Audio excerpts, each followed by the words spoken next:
মলিনা পড়েছিল। এই মুখ পুরি, মা লাগছে। আমি তোর মা না, আমি তোর সৎ মা।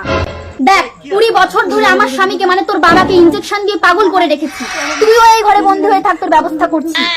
বাবা তোমাকে পাগল করে এই ঘরে বন্দি করে রেখেছে?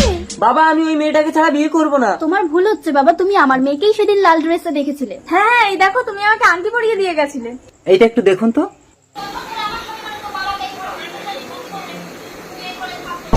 ভিডিও করেছি।